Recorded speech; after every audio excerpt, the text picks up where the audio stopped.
Bismillahirrahmanirrahim. Assalamualaikum warahmatullahi wabarakatuh. Alhamdulillah wassalatu wassalamu ala rasulillah wa ala alihi wa sahbihi wa man walah wa taba'a hudah.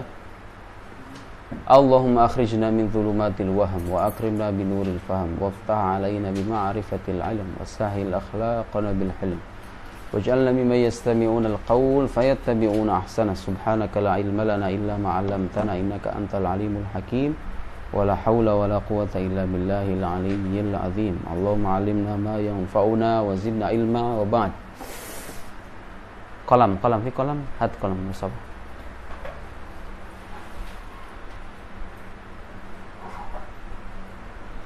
Jadi hari ini insyaallah kita akan memulai belajar tentang ilmu-ilmu yang membahas tentang kaidah-kaidah seputar munadharah. Munadharah itu artinya berdebat. Kaidah-kaidah tentang berdebat. Nama ilmunya Adabul Bahsi wal Munadharah. Adabul Bahsi wal Munadharah atau ilmul jadal. Atau disebut juga dengan ilmu apa? Itu yang dua nama yang populer saya kira ya, ilmul jadal atau ilmu Adabul Bahsi wal Munadharah. Adab, kata adab yang dimaksud itu bukan hanya sebatas tuntunan etis, tuntunan etika, sopan santun, gitu ya. Tidak mengangkat suara, tidak mendahului orang yang berbicara dan seterusnya. Bukan hanya itu. Jadi ilmu adabil bahsi wal munadharah ini tidak hanya mengajarkan tentang panduan moral, panduan akhlak, bagaimana caranya kita berdebat dengan baik secara moral, bukan hanya itu. Meskipun di dalamnya ada, seperti halnya misalnya, kalau misalnya ada orang memaparkan argumen, kita harus simak argumennya sebelum kita membantah. Ya, itu tuntunan moral. Tapi yang lebih dititik tekankan dalam ilmu ini bukan hanya sisi moral, tapi justru di dalam ilmu ini ada kaidah-kaidah rasional, qawaid kulliyah akliyah. Jadi kaidah-kaidah yang sifatnya universal, yang perlu kita pahami, yang dengan kaidah-kaidah itu kita bisa berargumen dengan baik. Berargumen paham ya orang Malaysia. Berargumen itu artinya berdalil. Berdalil dengan baik. Dan kalau kita tidak setuju dengan suatu pendapat, kita bisa mengkritik dengan cara yang baik. Baik secara apa? Baik secara moral. Di satu sisi ya baik secara moral, tapi yang tidak kalah penting baik dalam arti tepat atau sesuai dengan kaidah-kaidah rasional yang kita pelajari di ilmu mantik. Karena itu sebelum saya mengajar, tadi saya sempat nanya, sebagian yang ada di hadis ini sudah pernah belajar ilmu mantik atau belum? Kenapa itu penting diajukan pertanyaan itu? Karena ilmu ini tidak lain adalah namadhij tatbiqiyah. Apa? Praktek langsung. Ya, praktek langsung dari penerapan kaidah-kaidah ilmu mantik atau ilmu logika yang sudah kita pelajari. Yang seharusnya sudah kita pelajari. Jadi kalau kita ingin paham ilmu ini, memang mau tidak mau kita harus belajar ilmu mantik dulu. Mungkin bisa paham ya. Kalau nggak belajar ilmu mantik mungkin bisa paham. Tapi pemahaman yang dihasilkan tidak akan sematang orang yang sudah paham tentang kaidah ilmu mantik. Karena ini prakteknya, tatbiqnya, prakteknya, ya. Saya sudah nulis tentang buku ilmu mantik, silahkan dibaca. Kalaupun nggak mau baca buku bahasa Indonesia, buku bahasa Arab banyak. Kalau pengen dengar pengajian di YouTube banyak. Kalau nggak mau baca, nggak mau dengar, kabir alaihi arba'an. Ya, paham nggak itu istilah itu? Jadi mayat saya sudah gitu ya, disolati dengan arba'ut takbirat, selesai sudah. Kamu belajar artinya kan? Nah, ilmu yang kita pelajari itu, sekarang kalau misalnya kita bicara ilmu secara umum ya, ada ilmu yang dikategorikan sebagai ilmu wasail atau ilmu alat bahasa populernya. Ada ilmu yang dikategorikan sebagai ilmu maqasid. Ilmu yang memang dia dikaji untuk dirinya sendiri. Ada ilmu yang hanya menjadi perantara, ilmu alat. Ilmu alat itu cukup banyak, bukan hanya nahwu shorof ya. Orang kalau misalnya bicara ilmu alat itu kan yang terbayang di kepala mereka itu apa? Nahwu shorof kan? Enggak, ilmu alat itu cakupannya luas. Ilmu yang dipelajari untuk memahami ilmu yang lain itu bisa dikatakan sebagai ilmu alat. Paham ya? Sekarang antum kalau misalnya pengen menjadi seorang ahli hadis, harus belajar apa? Apa ilmu alatnya? Di antaranya ya, tentu banyak, ilmu perantaranya banyak, termasuk bahasa Arab juga. Karena nggak mungkin bisa memahami hadis kalau nggak bisa bahasa Arab, ya kan? Ilmu salah hadis ya kan? Kalau pengen paham tentang dunia penafsiran Al-Quran, harus belajar ulumul Quran. Ulumul Quran itu binisbatilahu gitu ya, liman yurid ayyata'ammaq fi ilmi tafsir ilmul alat. Yang harus dia pelajari mau tidak mau. Dan salah secara keilmuan kalau orang loncat ke ilmu maqasid itu tanpa mempelajari ilmu wasail ini, ya kan? Ya nggak? Sepakat nggak? Sepakat nggak? Secara logis saja begitu kan? Anda tidak mungkin bisa masuk ke ruangan ini kalau Anda tidak punya kunci yang bisa membuka pintunya, ya kan?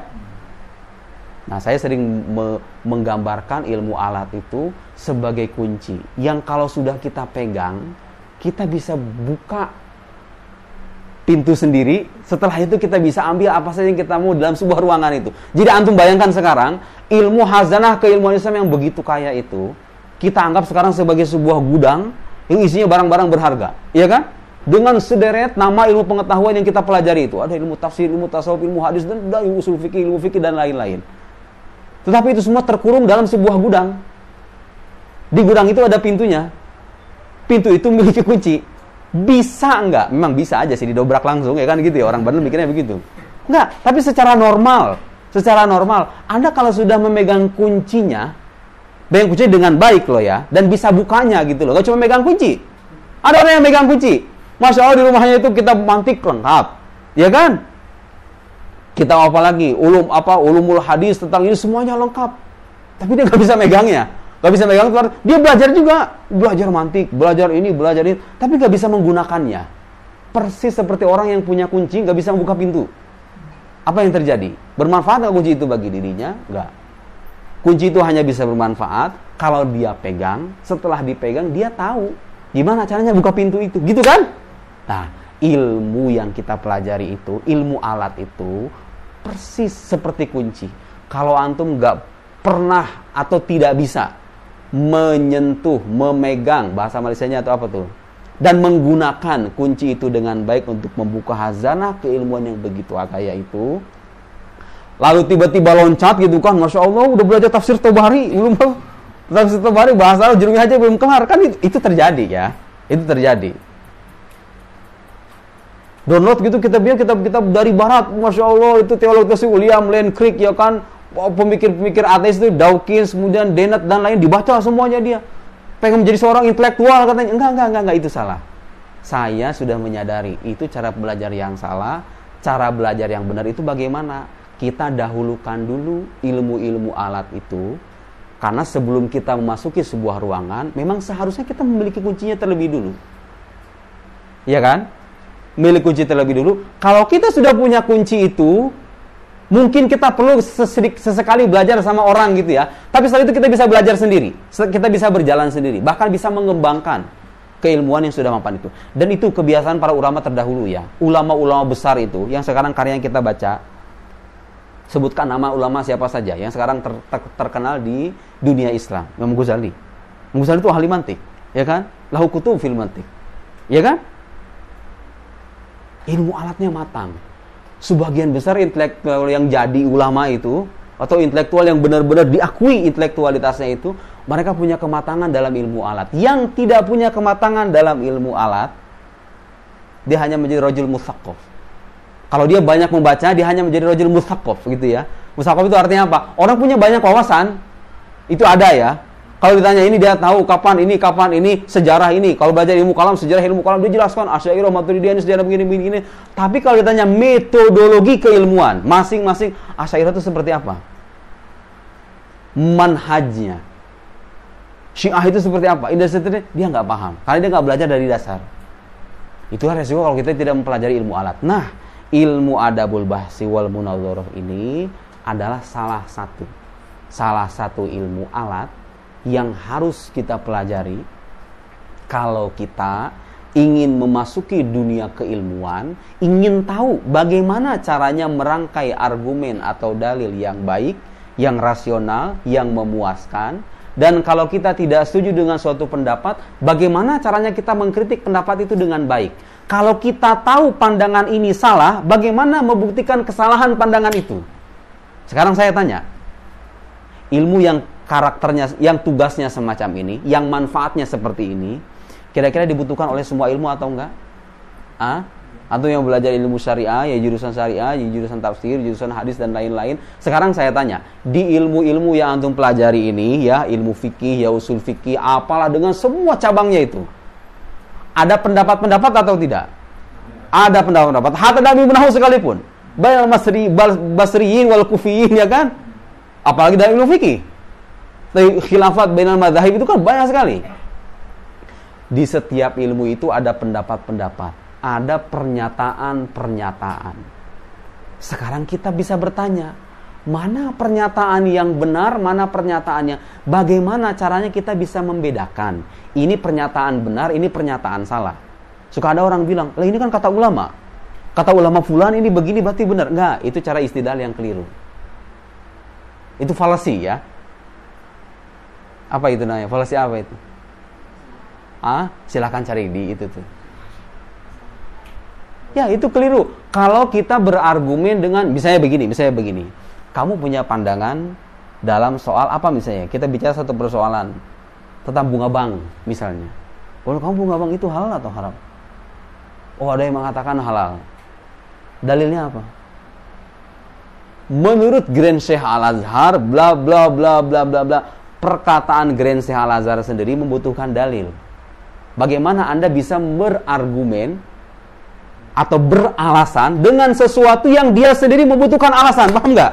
Hadza khata fil manhajiyah, fil manhajit tafkir, gitu ya. Meskipun bagi orang awam itu sah-sah saja, iya kan?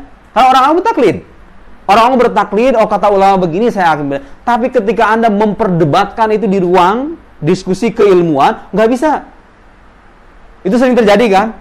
Apalagi orang Salafi Wahabi itu. Menurut Ibnu Taimiyah, menurut Ibnu Utsaimin, menurut Ibnu Baz, fulan berkata begini, selesai. Ditariklah kesimpulan bahwa ini begini. Dengan alasan nusus dari para ulamanya ini. Itu keliru. Dari mana kita bisa tahu itu keliru? Nah, kita harus belajar ilmu ini.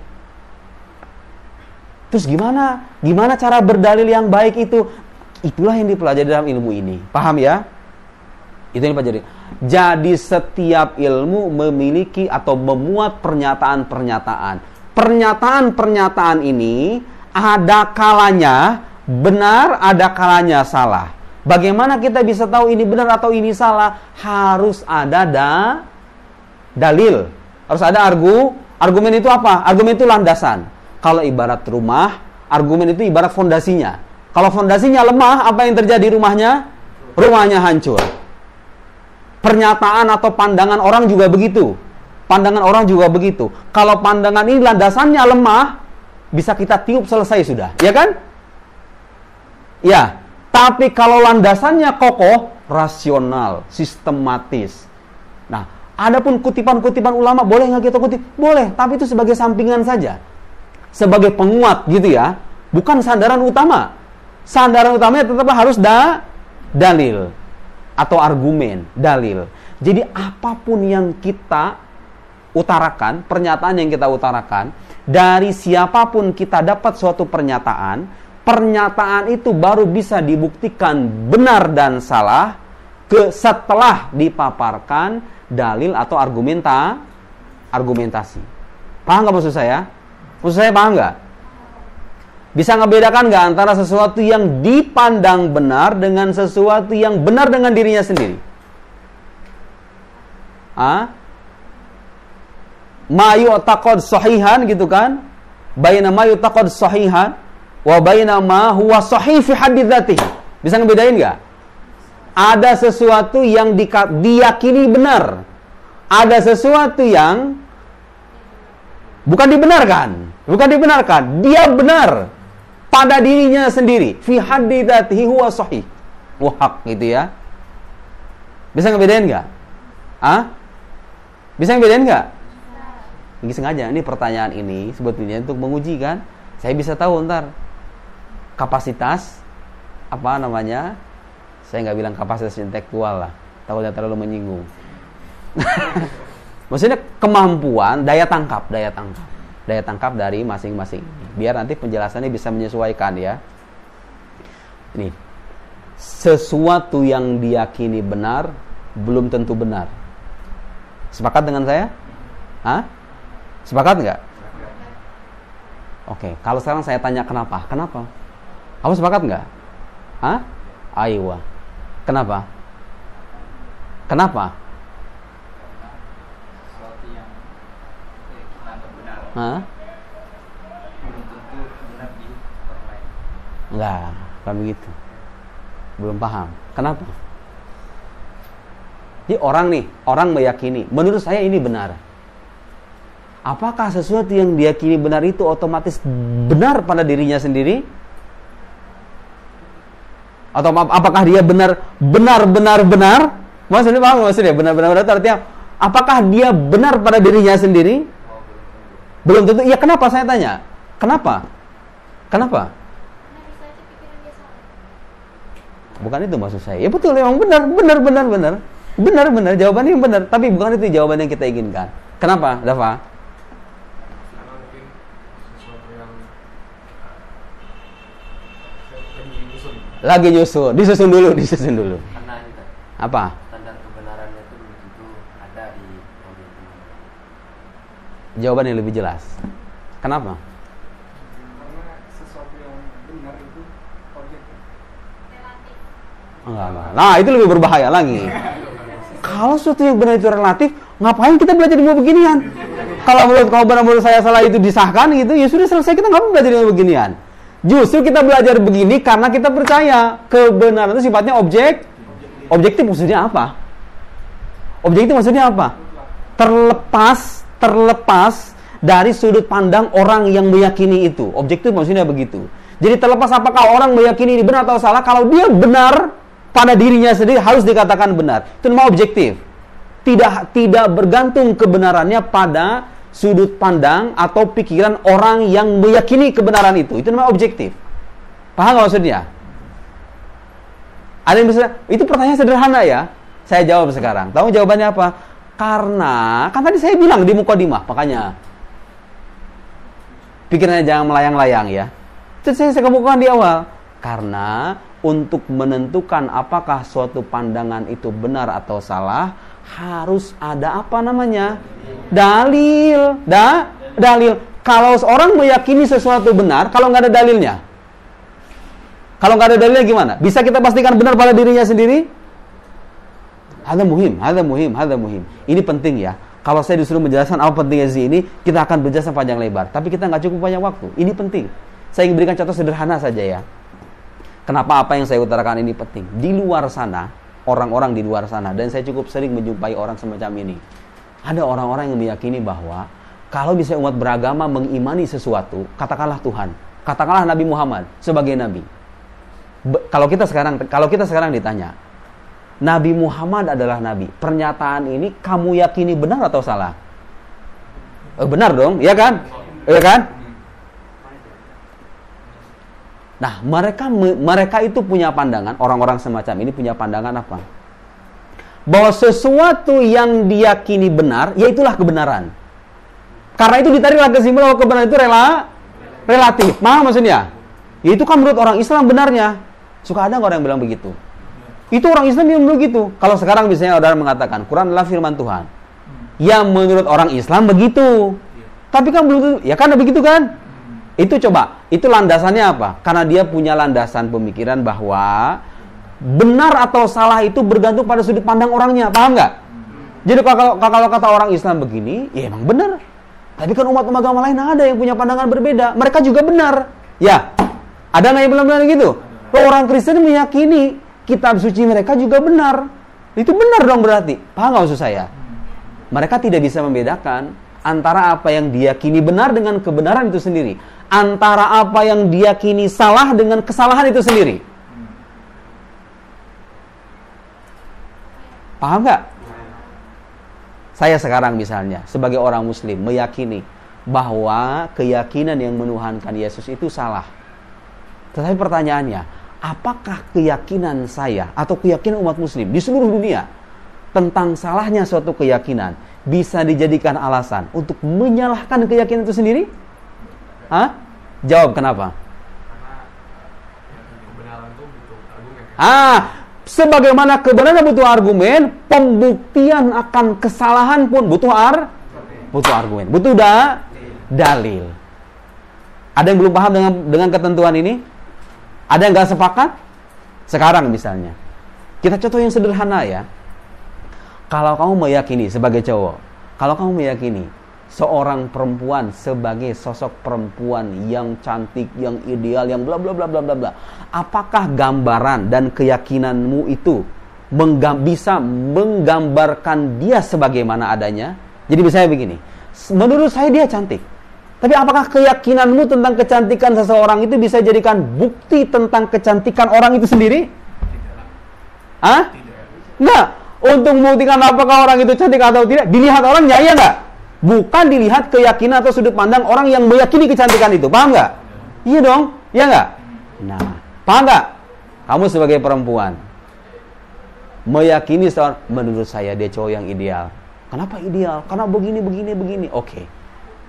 Katakanlah menurut kamu cowok ini pinter misalnya. Tapi apakah keyakinanmu tentang cowok? Cowok tuh laki-laki ya. Malisa paham kan? Kalau ada diksi yang nggak bisa dipahami, langsung angkat tangan ya. Kamu meyakini cowok tertentu, laki-laki tertentu itu sebagai laki-laki yang tampan, tapi apakah keyakinanmu tentang ketampanan laki-laki itu bisa dijadikan bukti atau dalil tentang ketampanan laki-laki itu sendiri? Bisa? Tidak bisa. Paham di sini? Berarti oleh karena dari sinilah kita akan memulai perjalanan keilmuan kita dalam ilmu ini. Rihlah ilmiah. Kita dalam ilmu ini. Yang pertama harus dipahami oleh siapapun yang ingin memahami ilmu ini dan siapapun yang ingin memasuki perdebatan diskusi-diskusi ilmiah di berbagai disiplin ilmu pengetahuan itu, dari mulai tafsir, hadis, fikih, usul fikih, tasawuf, apalagi ilmu kalam ya. Apalagi ilmu filsafat yang kaya akan perdebatan. Yang harus kita pahami terlebih dulu itu apa? Kalau kamu ngomong, kalau kamu mengutarakan suatu pernyataan, apapun itu, maka pernyataan ini baru bisa dikatakan benar, bukan hanya diyakini benar, baru bisa dikatakan benar kalau dia bersandar pada dalil. Pernyataan ini baru bisa dikatakan sesat, salah, menyimpang, apalagi itu, dan kata-kata sejenisnya kalau bersandar pada dalil. Tidak cukup hanya bersandar pada apa yang diyakini saja. Paham nggak? Nah, saya mau tanya sekarang, itu berlaku nggak dalam agama? Berlaku nggak dalam agama? Berlaku nggak dalam agama? Dalam keimanan kita berlaku atau enggak itu? Bukan hanya berlaku, memang harusnya seperti itu. Iman itu baru bisa dikatakan benar kalau dia bersandar pada dalil. Dan ya, yang harus kita tahu, kalau kita bicara tentang umat agama lain, kamu boleh tanya. Silahkan tanya umat agama lain manapun. Ada nggak umat agama di alam semesta ini yang punya ketentuan bahwa kalau kita beriman tentang sesuatu, iman kita itu baru bisa dikatakan benar kalau dia bersandar pada dalil yang sahih, yang masuk akal, yang rasional, yang tidak bertentangan dengan fakta, yang kuat, yang kokoh, yang qot'i gitu loh. Ada nggak? Nggak ada. Tanya sama orang Kristen, sama orang Hindu di Malaysia atau dimanapun itu ya, punya nggak kamu punya konsep keimanan seperti hanya yang dirumuskan oleh para ulama Muslim, bahwa kalau Anda beriman, iman itu baru bisa dikatakan iman. Kalau apa? Tarif iman itu apa? Tarif iman i'tiqadun jazim mutabiqun lil waqi nasyi'an dalil. Dalil itu yang harus kita garis bawahi ya. Harus ada dalilnya. Kamu percaya Nabi Muhammad itu Nabi? Harus ada dalilnya. Percaya Quran itu firman Allah? Harus ada dalilnya. Dalilnya ada atau enggak? Banyak. Sekarang kalau orang Kristen, dengan seluruh penghormatan kita kepada mereka, kalau ditanya, kau percaya? Kamu meyakini kebenaran, keyakinan bahwa Yesus itu adalah Tuhan. Kalau kita tanya sama orang Kristen, menurut kamu keyakinan ini benar atau salah? Mereka akan jawab apa? Orang Kristen ditanya, Yesus adalah Tuhan. Ini keyakinan ini benar atau enggak menurut kamu? Menurut mereka benar. Tapi ingat sekali lagi, sesuatu yang diyakini benar belum tentu Benar. Sebagaimana sesuatu yang diyakini salah, belum tentu salah.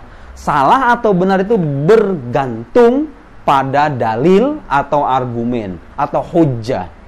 Kalau hujahnya itu sesuai dengan kaidah-kaidah rasional, meyakinkan. Kenapa sih harus serba rasional? Ya karena itu yang bisa buat kita yakin kan? Kalau kita bicara Quran, bicara hadis dengan orang yang tidak mempercayai itu kan kita tidak ya meaningless. Meaningless itu artinya apa? Itu tidak bermakna. Orang mereka nggak percaya kok. Satu-satunya jalan untuk memuaskan orang lain adalah dengan cara memuaskan nalar dan rasionalitasnya melalui kaidah-kaidah rasional. Dan inilah ilmu ini yang mempelajari tentang cara bagaimana kamu punya pandangan ini, apa dalilnya? Kamu bisa berdalil dengan cara yang baik itu kalau tahu kaidahnya, ya kan? Sekarang sudah paham nggak pentingnya ilmu ini apa? Nanti saya mau jelaskan ya. Setelah ini saya mau menjelaskan beberapa contoh kekeliruan dalam beristidlal. Istidlal itu maksudnya paham nggak? Itu artinya berargumen ya, berdalil. Kekeliruan sebagian orang dalam berdalil. Supaya kita sadar bahwa mempelajari kaidah-kaidah ilmu semacam ini sangat penting. Karena kalau tidak, kita tidak akan tahu tentang bagaimana caranya membangun dalil yang baik, yang benar, yang tepat, yang memuaskan, yang rasional, yang qat'i, yang yakini gitu. Juga kita tidak akan tahu bagaimana cara yang membuktikan kesalahan pandangan seseorang. Kelihatannya gampang kan? Kelihatannya gampang. Sekarang saya tanya sederhana saja. Pertanyaan sederhana. Kamu meyakini Islam itu sebagai agama yang benar? Jawab, meyakini. Saya tanya satu orang, kenapa? Kalau tiba-tiba di kereta atau di bis pulang ke Indonesia ketemu sama orang Kristen, masih muslim mas? Masih. Kenapa jadi muslim? Ya karena saya meyakini Islam sebagai agama yang benar. Kenapa benar itu? Kenapa yang lain nggak dibenarkan aja? Ya, Quran kan bilang begitu. Inna dina indallahil Islam. Khalas. Inna dina indallahil Islam, gitu kan? Apakah itu selesai? Apakah itu selesai di hadapan orang yang tidak percaya dengan Quran? Loh, saya kan nggak percaya Quran. Jangan bicarakan itu di hadapan saya, kata orang Kristen. Kayak begitu ngomongnya. Oh, saya nggak percaya Quran kok. Yang dia percaya apa? Satu-satunya jalan yang dia percayai, otaknya sendiri, ya, rasional, akalnya sendiri. Kalau itu diamini oleh akalnya, ya mau tidak mau dia harus terima. Tapi kalau dia nggak percaya dengan kaidah-kaidah rasional itu, kita tahu di logika itu ilmu manusia itu dinamai manusia kalau apa? Kalau dia itu berupa hayawan dan kemudian apa lagi? Nanti itu artinya berpikir. Kalau dia tidak mau menerima kaidah-kaidah atau penjelasan yang berbasis pada kaidah-kaidah rasional, ya sudah, kelas. Berhentilah menjadi manusia, kan gitu kira-kira. Iya. Jadi itu. Di sini pentingnya ilmu ini. Ilmu ini mengajari kita bagaimana caranya beristidlal atau berargumen secara rasional dan meyakinkan. Kaidah-kaidahnya itu ada ya. Nah, ini yang kadang sering orang salah pahami apa?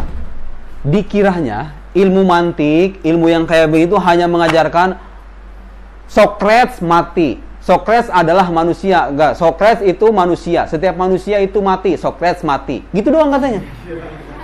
Ya, al-alam hadis wa kullu hadis lahu muhdis. Fal alam lahu muhdis. Bas, kelas. Cuma bahas gitu doang. Yang bahaya ta'rif jami' mani. Kemudian kias, ada kias syakal awal, syakal tsani, syakal tsalits, syakal rabi'. Selesai begitu doang. Enggak. Dulu saya punya pandangan begitu juga. Dan kalau Anda menjumpai orang-orang yang menyepelekan atau memandang remeh ilmu semacam ini, bisa dipastikan al-insan ada majahilu, gitu kan kata ungkapan orang Arab. Manusia itu sering memusuhi apa yang tidak mereka tahu. Kalau nggak tahu itu dicampakkan begitu saja. Sama dalam dunia percintaan juga begitu, ya kan? Kamu kalau nggak tahu tentang apa karakter seorang laki-laki, kedermawanannya, kebaikan akhlaknya dan lain-lain, dipandang remeh. Tapi kalau sudah tahu, Masya Allah, ini nggak ada duanya di alam semesta ini. Kan gitu kira-kira. Kalau dia tahu kan, Begitu cara manusia dalam memandang ilmu ya. Orang yang tahu, alladzi ya'rif qadra hadzal ilm la yastahinu bihi. Tidak mungkin dia akan anggap enteng. Justru ilmu ini memaparkan itu hanya secuil aja ya. Saya bisa bilang begitu. Yang orang tahu tentang silogisme, kemudian definisi apa sih itu logika klasik itu, cuma bahas tentang ta'rif, cuma bahas tentang prosesi-prosesi, ya itu kalau dilihat dari kulitnya aja. Tapi di balik itu sebetulnya ada hazanah, kaidah-kaidah keilmuan yang sangat kita butuhkan sampai sekarang. Untuk apa? Untuk menata cara berpikir kita, menata cara kita dalam berargumen, dalam berdalil. Sekarang saya mau tanya, di alam media sosial sekarang ini, kebanyakan orang yang mana? Orang yang pikir sebelum membaca atau baca sebelum mikir? Pertanyaan itu keliru nggak? Maksud saya begini, kan ada orang ya, dia itu ngomong dulu baru mikir, bukan mikir baru ngomong. Paham nggak? Ada orang yang ya betul ngomong aja dulu, benar atau salah urusan belakangan gitu kira-kira. Di-share aja dulu, di-share. Benar atau salah belakangan aja, itu ya. Banyak kayak begitu kan? Ketimbang orang yang mikir dulu. Ini menurut dia pandangannya benar. Tapi gimana cara kita menguji kalau ini benar atau salah itu? Nah, orang yang nggak punya alat untuk menguji itu, untuk meyakini, coba hatta dalam bermedia sosial sekalipun, orang yang terlatih dengan metode keilmuan semacam ini, dia tidak akan gampang membenarkan dan menyalahkan suatu pendapat kecuali setelah dia menerima dan membaca dan mengamati, menganalisis dalil yang melandasi pendapat itu. Coba sekarang, kalau ilmu ini dipelajari oleh para netizen budiman yang kesangarannya mengalahkan pernah netizen Indonesia itu dinobatkan sebagai netizen tidak sopan keberapa di dunia itu katanya. Gitu kan? Coba kalau mereka belajar ilmu begini, sebelum kamu ngomong gitu, kamu pertimbangkan, kamu punya dalilnya atau enggak? Sebelum kamu bilang ini pendapat salah atau pendapat ini benar, kamu ada dalilnya atau enggak? Kalau enggak ada dalilnya, udah diam. Bayangkan sekarang, bayangkan kehidupan alam semesta ini ya. Kalau orang-orang bodoh yang tidak tahu bagaimana caranya membuktikan kebenaran atau kesalahan suatu pendapat itu, diam. Lalu yang berbicara itu hanyalah orang-orang yang memang tahu, bukan cuma tahu wawasan ya, tapi dia tahu bagaimana caranya meramu dan merangkai wawasan itu dengan baik, sehingga dia bisa menyajikan argumen yang bisa meyakinkan orang. Yang berbicara itu orang-orang semacam ini, apa yang terjadi coba? Yang terlahir itu perdebatan intelektual yang bermutu, dan perselisihan yang bikin heboh itu, yang kadang nggak jelas asal usulnya itu, tersingkirkan dengan sendirinya, ya nggak? Kalau orang belajar ilmu begini. Jadi mau orang kuliahan, mau netizen biasa, mau siapa lagi, hatta ibu-ibu rumah tangga mungkin ketika ditanya, ya kan gitu kan? Lah sekarang kita dalam kehidupan, mau kehidupan apa saja, kita pasti menjumpai pendapat kan? Kamu kalau rumah tangga sama suami berdebat, ya kan harus tahu alasannya. Kalau suami tiba-tiba menyalahkan, nggak boleh begini, menurut Islam itu begini-begini, dalilnya apa? Kan gitu. Bener nggak? Kan seharusnya begitu. Jangan sembarangan gitu ya. Perempuan juga punya kemuliaan, punya kehormatan. Jangan sembarangan ngomong seenaknya aja, ngutip sana. Lah kata Nabi begini. Lah itu beneran begitu gak maksudnya? Lihat dulu pendapat ulama yang lain, begitu kira-kira ya? Ya nggak? Lihat dulu pendapat ulama yang lain. Kalau ternyata apa yang disampaikan oleh suatu hadis itu tidak sesuai dengan klaim atau pengakuan yang disampaikan oleh sang suami tadi, terbatalkanlah sudah, ya nggak? Nggak bisa Anda memaksa saya untuk mengamini itu, kan gitu kira-kira. Dalam dunia apapun,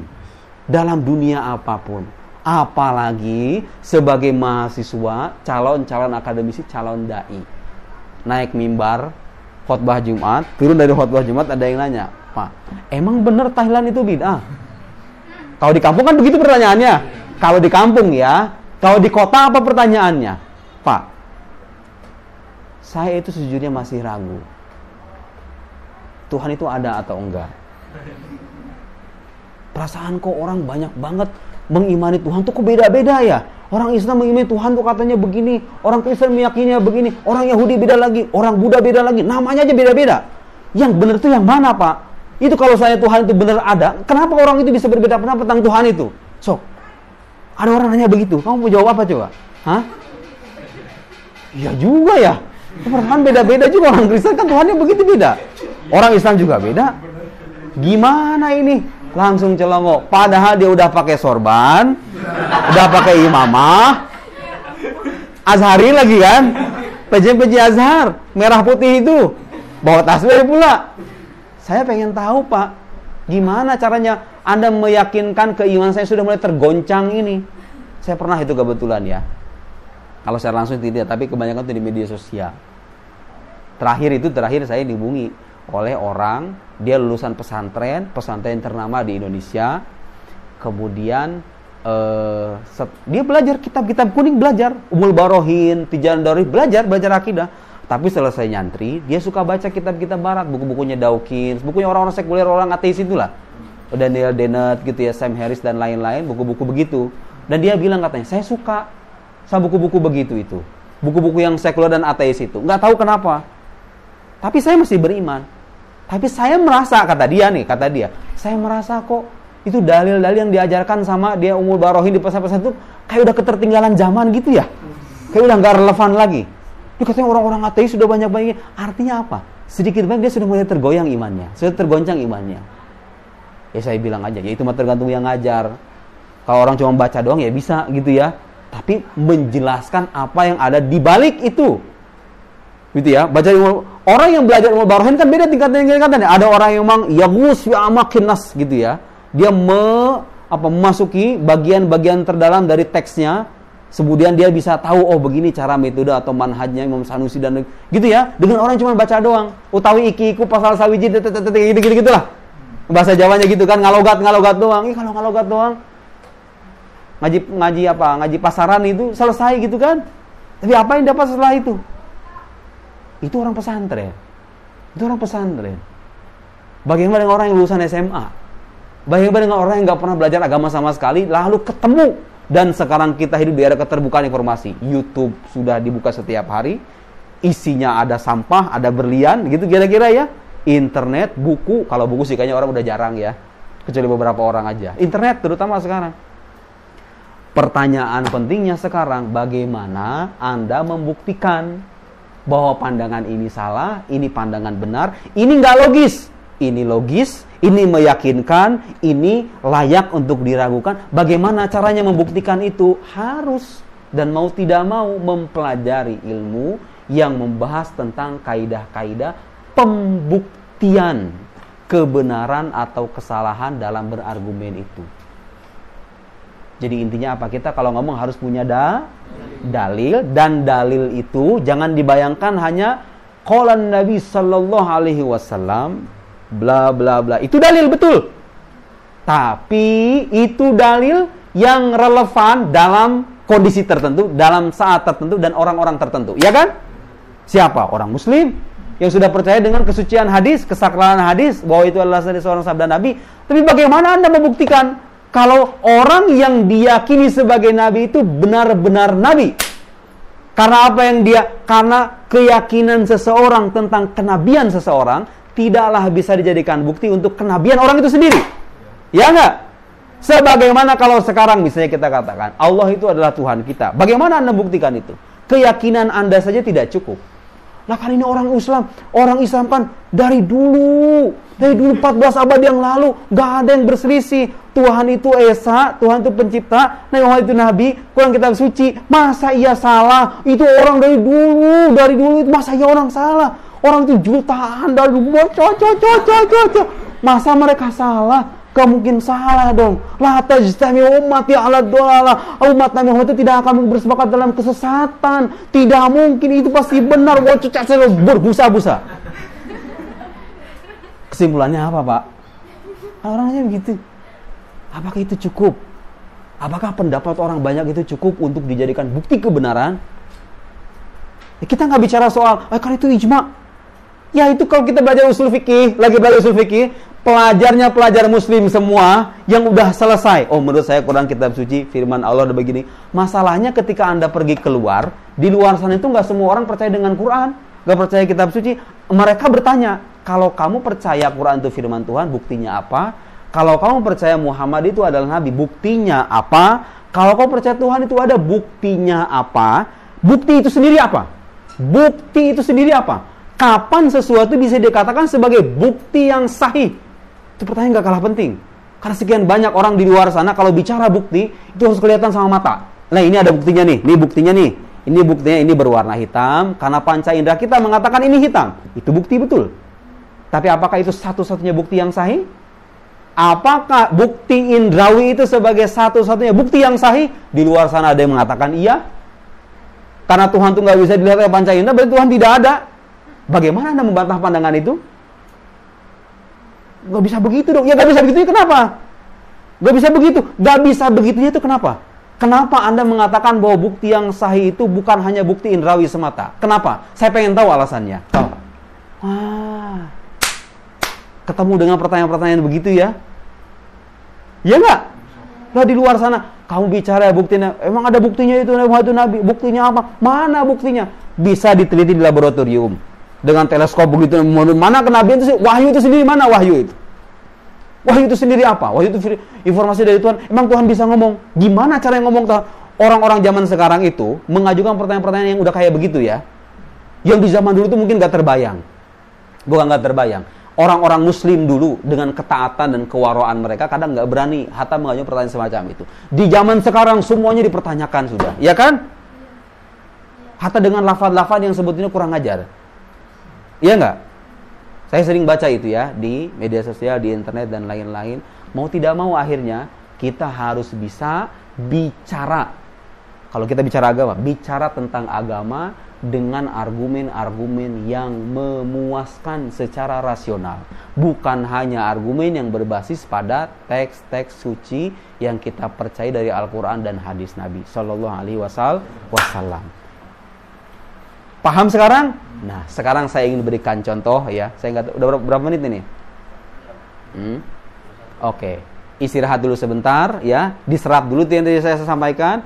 Nanti kita akan memperlihatkan beberapa contoh bagaimana orang hatta yang bergelar sekalipun kadang keliru dalam beristidlal itu. Memang ini penting? Ya ini penting untuk membuktikan bahwa orang yang tidak, seperti kata Imam Ghazali, apa kita? Man la yahattu tahlu bil mantiq la yuthaqu bi ilmi.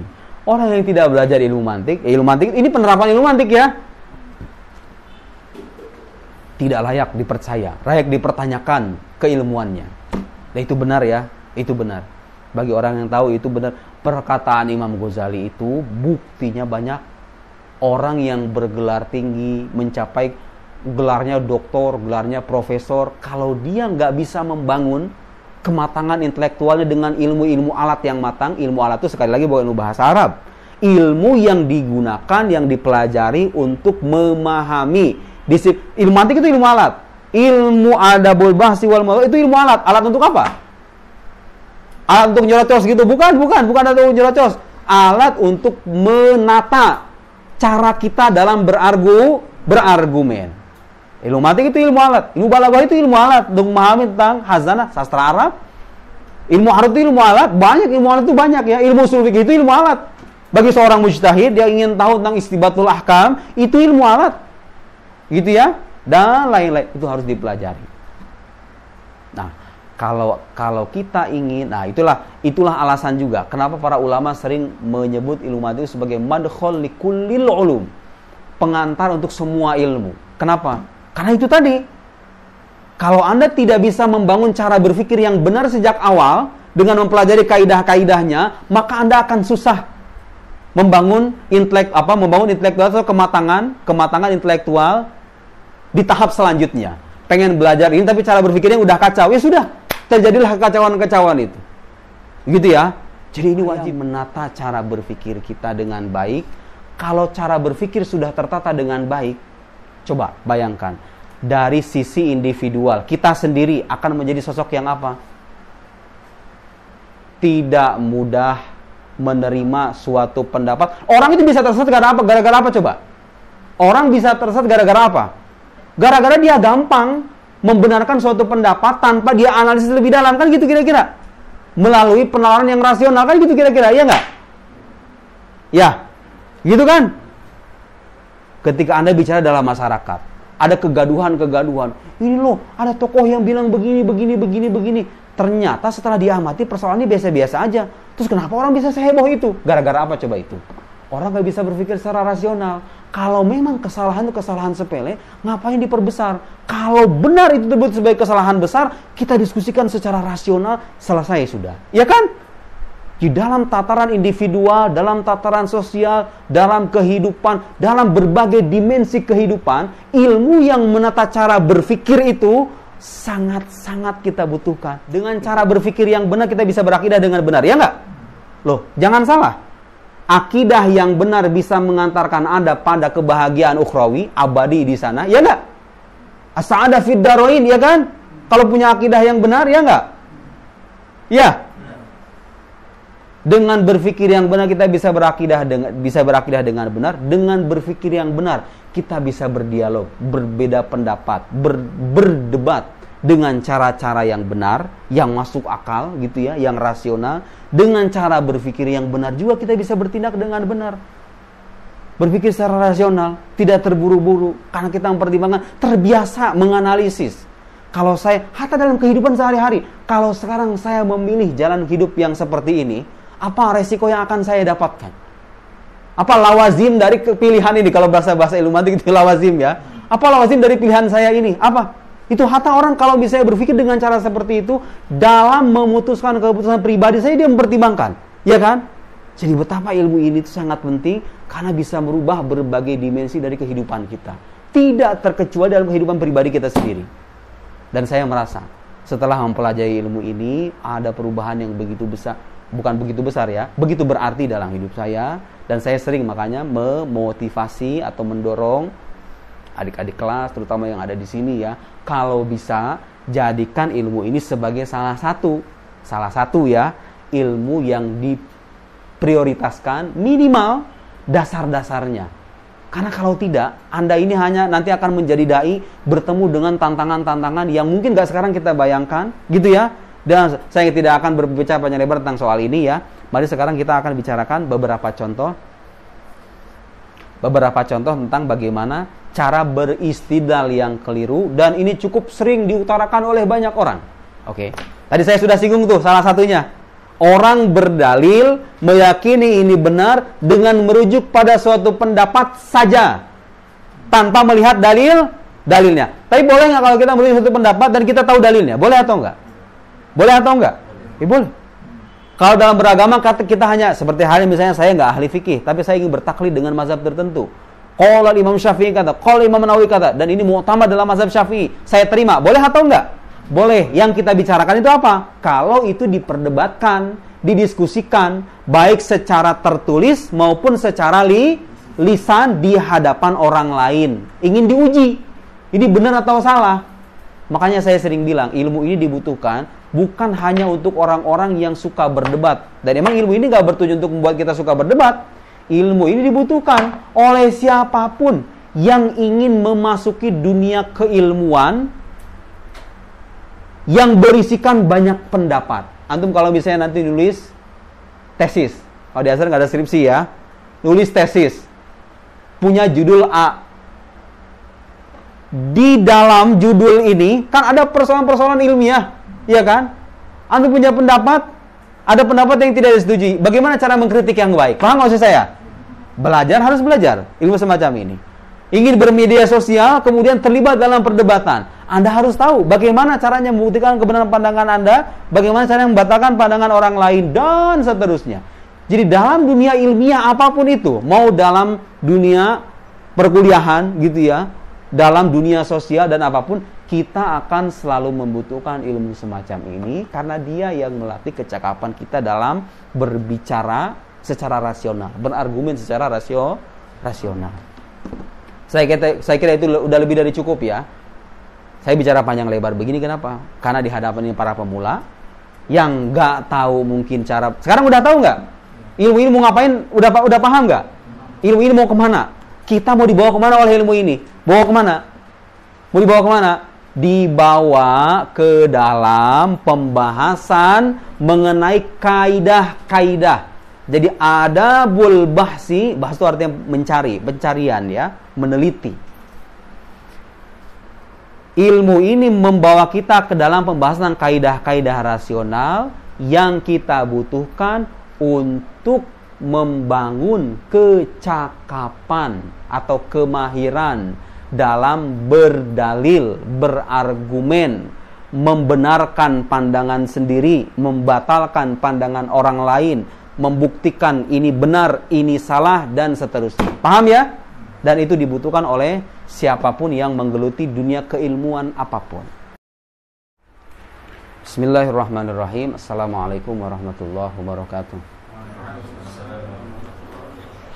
Alhamdulillah wassalatu wassalamu ala rasulillah wa ala alihi wa sahbihi wa man walah wa taba'a huda. Allahumma akhrijna min dhulumatil waham wa akrimna binuril faham waftah alaina bima'rifatil ilm wasahil akhlaqana bil hilm waj'alna mimman yastami'una al-qawl fayattabi'una ahsana. Subhanaka la ilma lana illa ma 'allamtana innaka antal alimul hakim. Wala haula wala quwata illa billahil aliyyil azim. Allahumma 'allimna ma yanfa'una wa zidna ilma wa ba'd. Qalam fi qalam, hat qalam musab.